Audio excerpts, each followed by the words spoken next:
The winter wind howled through the stone corridors of Valdris Keep like the wailing of forgotten ghosts, carrying with it the scent of snow and distant pine forests.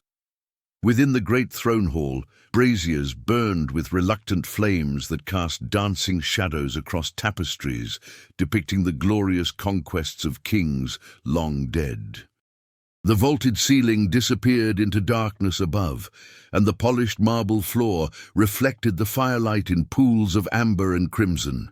It was here, in this seat of power where destinies were forged and broken, that the impossible would unfold on a day that began like any other in the reign of King Aldrich III. The throne itself sat upon a raised dais of 7 steps, each step carved from black granite quarried from the northern mountains where giants were said to still dwell in forgotten caves. The throne was a masterwork of ancient craftsmanship, wrought from silvered oak and adorned with the crowned eagle of House Valdris, its wings spread in eternal dominion.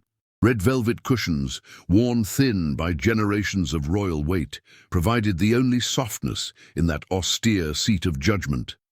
Around the hall, columns rose like ancient sentinels, and between them stood the king's guards in their ceremonial armor, halberds held at attention, faces hidden behind visored helmets that reflected nothing but cold duty. King Aldrich sat upon his throne with the bearing of a man who had never known doubt, his crown of white gold catching the firelight, his robes of deep purple trimmed with ermine flowing about him like shadows of majesty itself.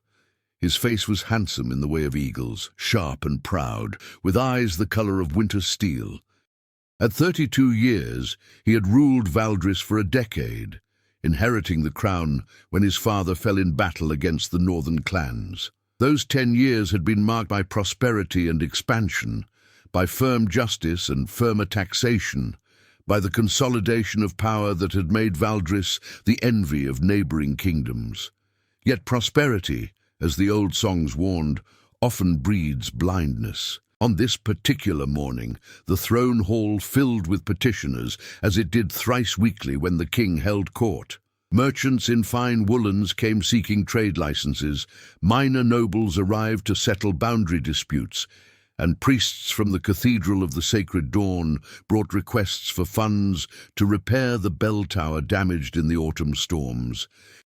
The king heard each case with practiced efficiency, rendering judgments that were neither overly harsh nor particularly merciful, the decisions of a ruler who saw his subjects as pieces on a board rather than souls with stories. The steward, Lord Renwick, a thin man with a voice like parchment rustling, announced each petitioner in turn.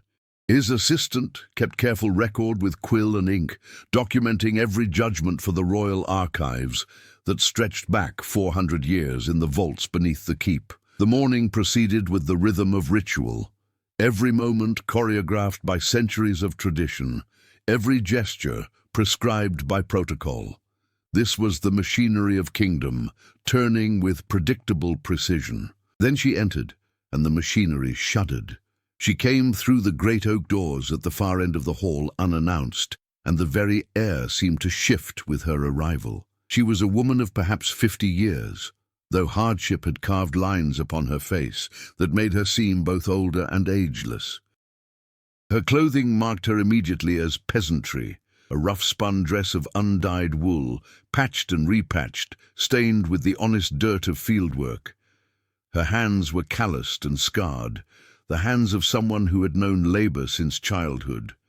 Her hair, more grey than brown, hung in a simple braid that fell across one shoulder. Her feet were wrapped in cloth and leather, the boots of someone who could not afford better.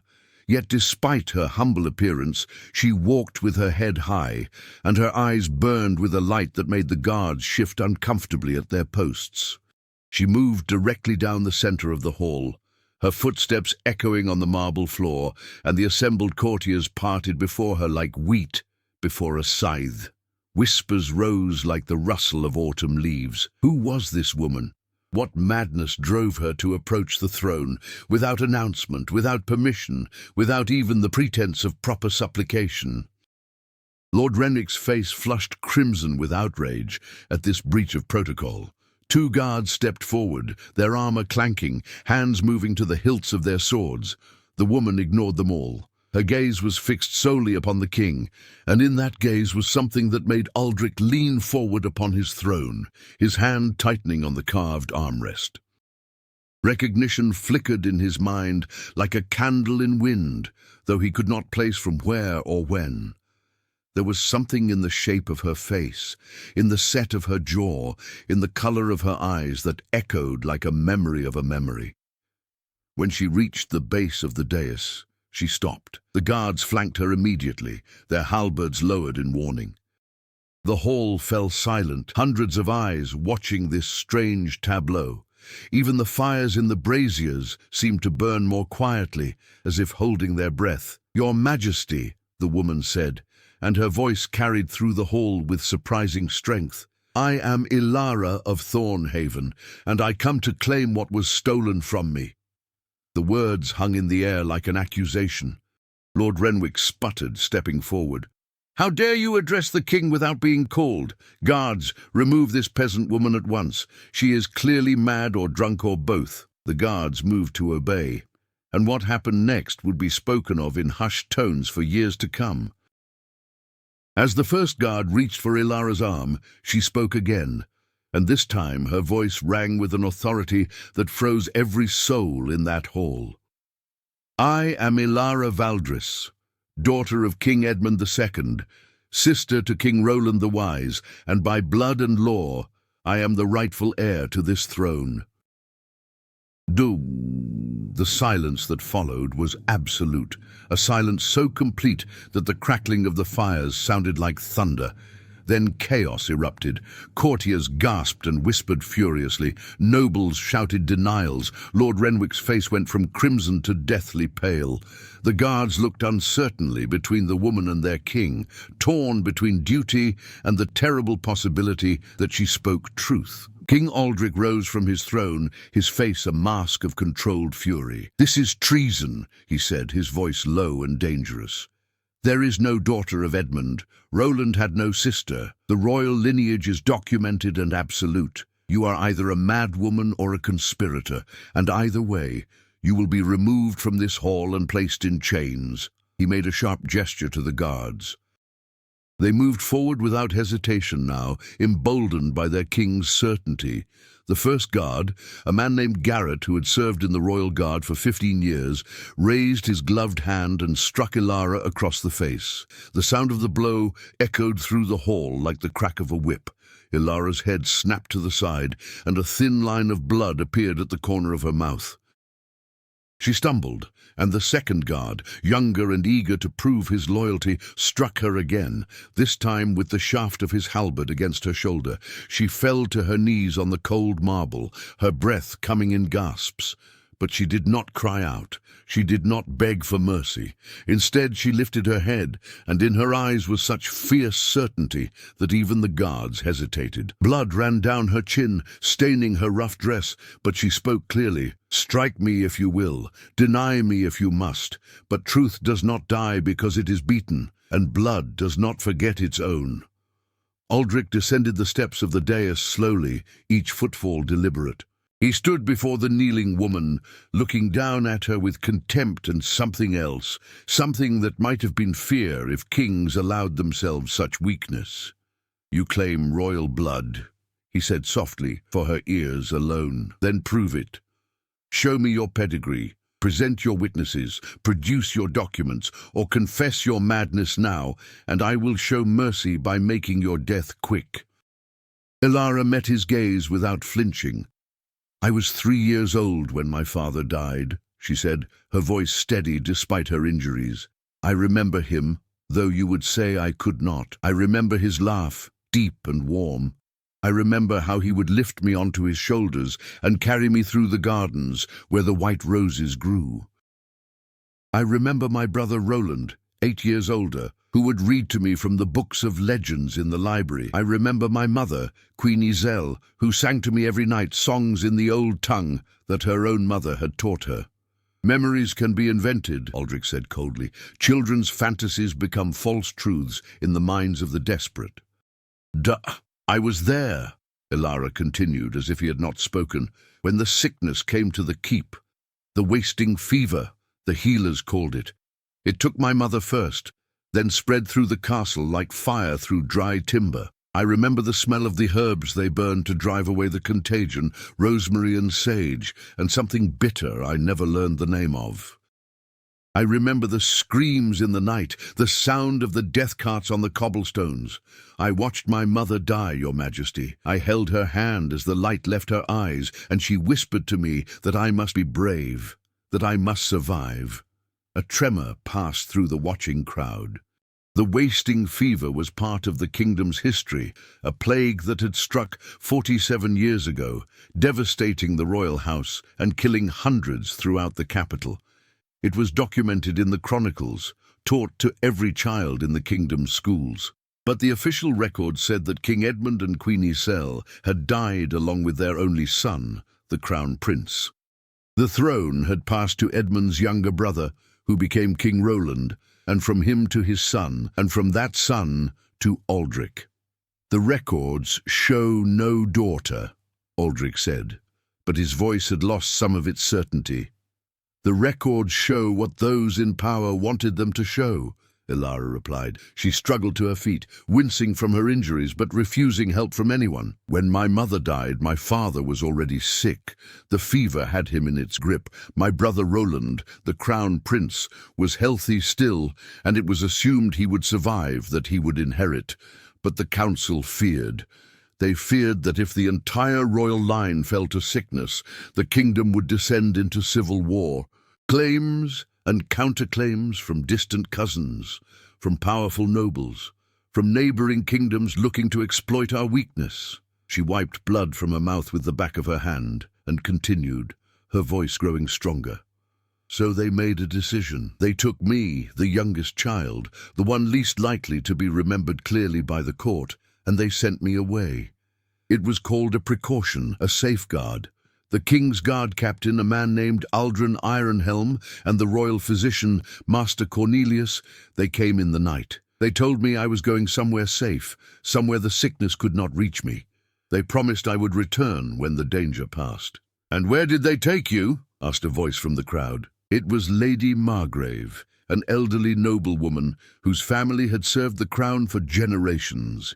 Her eyes were sharp with interest, and something that might have been recognition. Ilara turned to her, and for a moment, emotion cracked through her composed facade. "To Thornhaven," she said quietly, "a farming village 2 days' ride to the south. They gave me to a childless couple, Thomas and Greta Ashwood, good people who asked no questions because they were paid not to ask them. They told the village I was their niece, orphaned by the fever in the capital. And there I grew up, working in the fields, learning to card wool and bake bread and milk goats. I became a peasant, Your Majesty, because that was how they chose to save the kingdom." "A convenient story," Lord Renwick interjected, finding his voice. "One that cannot be verified, because all the principals are conveniently dead. Captain Aldrin fell in battle 20 years ago. Master Cornelius died of old age. The Ashwoods, I presume, are also beyond questioning." "Thomas died 10 years ago," Ilara confirmed. "Greta followed him last winter, but before she died, she gave me something she had kept hidden all these years, waiting for the day when it might matter." From within her dress, she withdrew a small object wrapped in oilcloth. Her hands trembled slightly as she unwrapped it, revealing a pendant on a delicate silver chain. The pendant was unmistakable. It bore the crowned eagle of House Valdris, but rendered in a specific style that had only been used during Edmund's reign. More than that, on the reverse side, visible even from a distance, was an inscription in the old script, the personal motto of Queen Isel: "Strength in storms, grace in calm." A collective intake of breath swept through the hall. Lady Margrave stepped forward, her aged eyes widening. "By the saints," she whispered, "I remember that pendant. Queen Isel commissioned it from the royal goldsmith when her daughter was born. She wore it always, and she said she would pass it to her daughter when the girl came of age." The old woman's voice shook. The princess was named Ilara. I was there at her naming ceremony. I held her in my arms when she was but a week old. The hall erupted in chaos again, but this time with a different energy.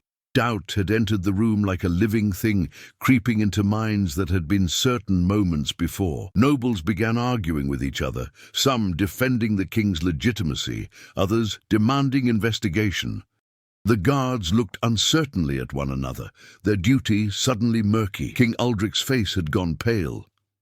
He stared at the pendant as if it were a serpent poised to strike.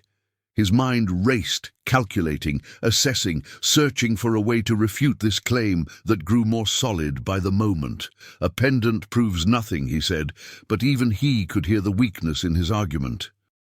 It could have been stolen, sold, gifted to a servant. It proves that I am who I claim to be, Ilara said. But more than that, Your Majesty, I can prove my blood through the test that has been used by our house for 4 centuries. Uldric's eyes narrowed. What test? The Stone of Seeing, Ilara said simply, and the hall went silent once more. The Stone of Seeing was legendary, an artifact kept in the deepest vault of the keep, used only in times of succession dispute. It was said to be a gift from the ancient mages who had blessed House Valdris when the kingdom was founded. The stone, a sphere of obsidian shot through with veins of gold, would glow in the presence of true royal blood.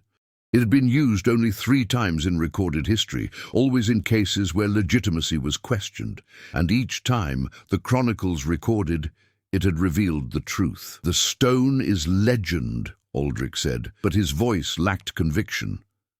The stone is real, said a new voice, deep and resonant.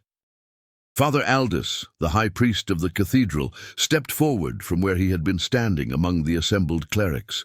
He was an ancient man, bent with age, his beard flowing white to his waist. I have seen it with my own eyes, preserved in the vault since the time of King Randolph the Just. I hold one of the 3 keys required to access it.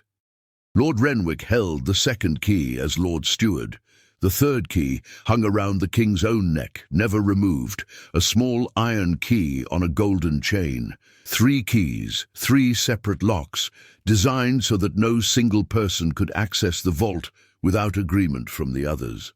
Uldric stood frozen, trapped by tradition and the weight of watching eyes. To refuse the test would be to admit fear, to suggest that he himself doubted his own legitimacy. Yet to accept it was to risk everything. His mind worked furiously, but he was caught in a snare of his own making, woven from the laws and customs of his ancestors. Very well, he said finally, his voice hard as iron.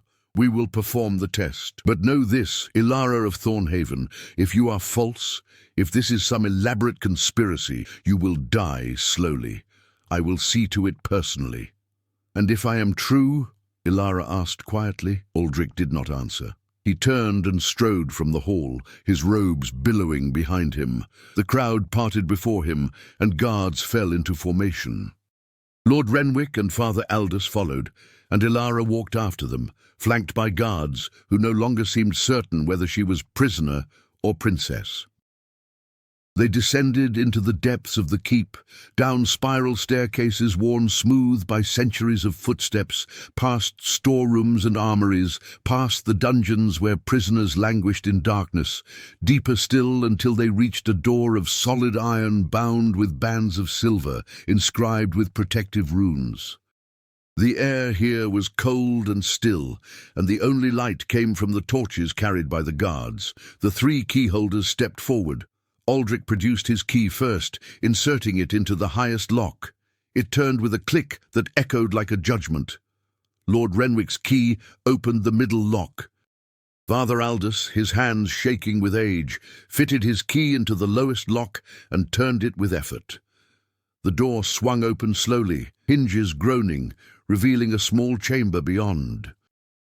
The vault was circular, its walls lined with shelves holding artifacts of state, ancient crowns and scepters, documents sealed in cases of glass, and in the center, on a pedestal of white marble, sat the Stone of Seeing. It was exactly as the legends described, a perfect sphere of black obsidian veined with threads of gold that seemed to move in the torchlight. The stone was perhaps the size of a man's head, and it rested in a cradle of silver shaped like two hands, palms upward, offering. Father Aldous spoke words in the old tongue, prayers of awakening and truth. The air in the chamber seemed to thicken, to press against the skin like a physical force. Then he gestured to Ilara. "Approach the stone," he said. "Place your hands upon it. If you are of the blood of Valdris, it will know you." Ilara walked forward slowly. Every person in that chamber held their breath. She reached out, her calloused hands so different from the soft hands of nobility, and placed her palms against the cool surface of the obsidian. For a heartbeat, nothing happened. Then, two. Aldrich felt something like relief begin to form in his chest. It had all been for nothing. The woman was mad or a charlatan, and now it would be proven, and order would be restored. Then the stone began to glow. It started as a faint shimmer deep within the obsidian, like fireflies trapped in amber. Then the golden veins began to brighten, to pulse with increasing light. The glow spread through the stone, like dawn breaking, growing stronger and stronger, until the entire sphere blazed with radiance that filled the vault with golden light, bright as day. The illumination was warm, almost alive, and it seemed to sing with a note just below hearing. Ilara gasped, tears streaming down her face. The light surrounded her, bathed her, and in that moment she seemed transformed.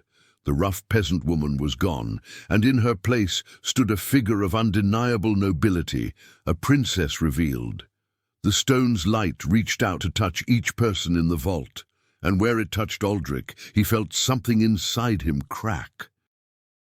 It was the certainty he had built his entire life upon, the unquestioned belief in his own right to rule. Because as the light touched him, the stone's glow dimmed slightly, flickered, as if recognizing him, but finding something incomplete, something broken in the line of succession. Father Aldous fell to his knees, his aged voice breaking with wonder. "It is true," he whispered. "By all that is sacred, it is true. She is of the blood, she is the princess." Lord Renwick stood frozen, his face a mask of shock. The guards shifted uneasily, uncertain how to react to the impossible made manifest before their eyes. Aldrich stared at the glowing stone, at the woman whose hands still rested upon it, and felt his world crumbling. Everything he knew, everything he had believed about his lineage, about his father and grandfather, all of it was called into question. If she was who she claimed, if she was truly the daughter of Edmund II, then the line of succession had been broken. His grandfather, who had taken the throne as Roland's younger brother, had done so under the assumption that all of Edmund's children were dead. But if a daughter survived, if she had been hidden away, then by the laws of primogeniture that governed Valdris, she had the superior claim. His grandfather had been Roland's brother, making Aldrich the great-nephew of King Edmund. But Ilara was Edmund's daughter, his direct descendant. The blood ran truer in her veins than in his own. "No," he said, and his voice was the voice of a drowning man. "No, this cannot be. The stone is old. Its magic could be flawed, corrupted. This proves nothing." "It proves everything," Father Aldous said, rising with difficulty to his feet. "The stone has never lied, Your Majesty. It is bound by magic older than our kingdom, forged in the fires of truth itself. This woman is Princess Ilara Valdris, and by the laws of our land, by the traditions that bind us, she has the right to claim the throne." Ilara removed her hands from the stone, and its light slowly faded, returning to the quiescent state of glowing veins within obsidian. She turned to face Aldrich, and her expression was complex, layered with emotions that warred across her face. There was triumph there, yes, but also sadness, and something that might have been pity. "I did not ask for this," she said softly. "For 47 years I have lived as Ilara Ashwood. I have known hunger and cold, labor and loss. I have buried children, your majesty. 2 sons, both taken by the fever that sweeps through poor villages because we cannot afford healers. I have watched my husband Thomas work himself into an early grave, trying to pay the taxes that grew heavier every year. I have lived the life of your subjects, the ones you see only as numbers in ledgers and voices in petitions. She stepped closer to him, and he saw the truth of her words in every line of her face, in the calluses on her hands, in the patches on her dress. I came here not because I hunger for power, but because Greta, on her deathbed, made me promise. She told me that the secret had weighed on her soul for decades, that she had watched me suffer in poverty while my birthright lay in this castle. She begged me to reclaim what was mine, not for my sake, but for the sake of all those who suffer under rulers who do not understand their pain. And what would you do? Aldrich asked, his voice bitter. Take my throne, cast me out, execute me as a usurper? No, Ilara said, and the words seemed to surprise even her. No, I would not do that, because you are not an usurper, Aldrich. Your grandfather took the throne in good faith, believing the royal line had ended. You have ruled for 10 years, and though I do not agree with all your decisions, you have brought stability to the kingdom. You are not evil, merely distant from the lives of those you rule. She moved past him, walking out of the vault and back toward the stairs. The others followed, a strange procession climbing from darkness into light. They emerged again into the throne hall, where the assembled court had waited in anxious speculation. When they saw the group emerge, when they saw the expression on Father Aldous' face, the way the guards now flanked Ilara with uncertainty rather than hostility, they knew something fundamental had changed. Ilara walked across the marble floor, her rough boots echoing in the vast space. She walked past the assembled nobles and merchants, past the priests and the courtiers, past the guards at their posts. She climbed the 7 steps of the dais slowly, each step an eternity, each step carrying her closer to a destiny she had never sought. At the top, she turned to face the throne. It sat there ancient and terrible in its grandeur, the seat of kings, the heart of power. She reached out and touched the carved eagle, her fingers tracing the worn wood that had been polished by royal hands for centuries. Then, with a strange mixture of grace and awkwardness, the peasant woman, who was a princess, sat down upon the throne of Valdris. The hall erupted. Some cheered, some gasped, some cried out in protest. But Ilara sat still, her back straight, her hands resting on the armrests where so many rulers had rested theirs before. She looked out over the assembled crowd, and her eyes found Aldrich, who stood at the base of the dais, his face a mask of conflicting emotions. I sit here, she said, her voice carrying through the chaos, not to claim this throne, but to remind every soul in this kingdom that power is not divine right, but responsibility. I sit here as a symbol, as a bridge between the palace and the people. I do not seek to rule, Aldrich of House Valdris, but I seek to serve. She stood then, descending from the throne to stand before him. I propose to you a compact, she said. You will remain king, for you have been trained to rule, and the kingdom needs stability. But I will stand as your advisor, as the voice of those you do not hear. I will travel through the kingdom, living among the people, bringing their concerns to this throne. I will be the conscience of the crown, the reminder that a king serves his subjects as much as they serve him. The hall fell silent, every ear straining to hear. Aldrich looked at her, this woman who held his fate in her calloused hands. She could demand the throne, and by law and tradition she would have it. The stone had proclaimed her blood, and the blood did not lie. She could cast him down, end his line, take vengeance for decades of hidden exile, but she was offering him mercy. More than mercy, she was offering him a chance to be the king he had always believed himself to be, but better, informed by wisdom he had never possessed. And if I refuse, he asked quietly, then I will claim what is mine by right, she said, matching his tone. But the kingdom will be thrown into turmoil. Those loyal to your house will fight, civil war will come, and thousands will die. Is your pride worth that price?" Aldrich looked into her eyes, and for the first time in his life, he truly saw one of his subjects. He saw the strength forged by hardship, the wisdom earned through suffering, the compassion born of shared pain. He saw what he had never been and could never become on his own. "I accept your compact," he said, and though the words tasted of ash, they also tasted of something else, something that might have been relief or even hope. "Princess Ilara Valdris, I acknowledge your blood and your right. I ask you to serve as royal advocate, to be the voice of the people in this court, to guide this throne toward justice." He knelt then before her, before the assembled court. It was a gesture of humility no king of Valdris had ever made, a surrender of absolute power that shocked every noble in the hall. But it was also an act of wisdom, the recognition that true strength lay not in dominance, but in listening, not in isolation, but in connection. Ilara placed her hand on his shoulder, and Father Aldous stepped forward, his voice rising in blessing. "Let it be recorded in the chronicles of Valdris that on this day the lost princess returned, and the throne was shared in wisdom rather than divided in war.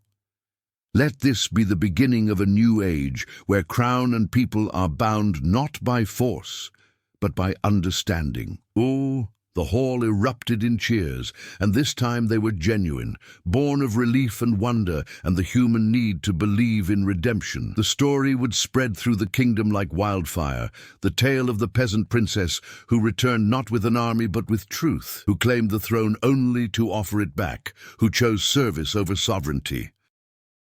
In the days that followed, Ilara kept her word. She traveled through Valdris, visiting villages and farms, listening to complaints and carrying them back to the throne. She sat in on council meetings, her rough voice speaking of crop failures and hunger, of unfair taxation and corrupt magistrates. At first the nobles resented her presence, this upstart peasant in their refined halls. But Ilara had learned patience in the fields and persistence in poverty.